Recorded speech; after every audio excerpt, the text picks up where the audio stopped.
नमस्कार दोस्तों, राम राम। आज हम वैदिक काल शिक्षा में क्या पढ़ाया जाता था, वैदिक ज्ञान, उसके बारे में हम अध्ययन करेंगे।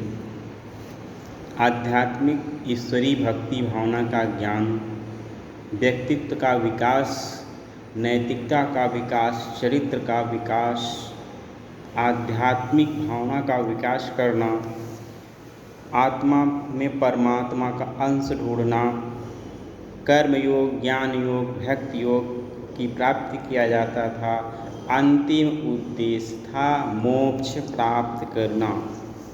वैदिक काल शिक्षा जो है एक संस्कार होता था, वो संस्कार है उपनयन संस्कार। उसी समय से अंतेवासी कहा जाता है बालक। उपनयन संस्कार का कुछ समय निर्धारित था, कैटेगरी था। ब्राह्मण के लिए 8 वर्ष में उपनयन होता था, क्षत्रिय के लिए 11 वर्ष में उपनयन होता था, वैश्य के लिए 12 वर्ष का होता था, और जो शूद्र होते थे उनकी शिक्षा की कोई प्रावधान व्यवस्था नहीं था। सभी वर्ण अलग अलग प्रकार से उसका उपनयन किया जाता था।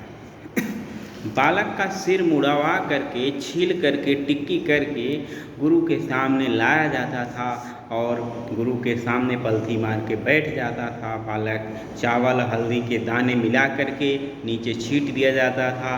बालक को उसी पे बैठा करके और जो है कि मंत्र का उच्चारण करवाते थे। वेद का जो ज्ञान है उसे जो है कि उच्चारण करवाते थे, और बच्चा नहीं कर पाता था तो उसको गुरुजी उनकी अंगुली पकड़ करके कुछ अक्षर का ज्ञान करवा देते थे।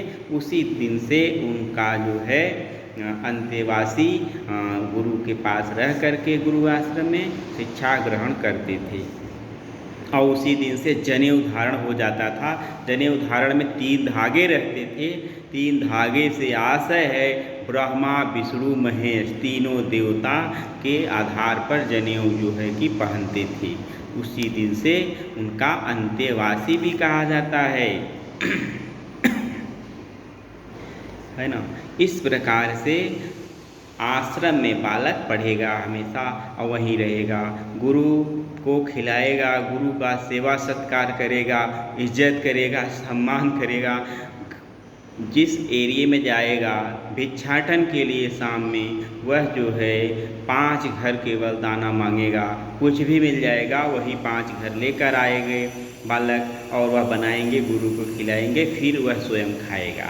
ऐसे ही नित्य रोज यही प्रक्रिया होती है।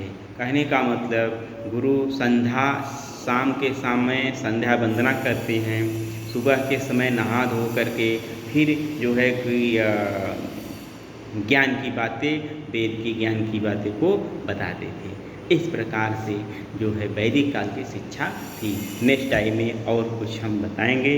तब तक के लिए धन्यवाद।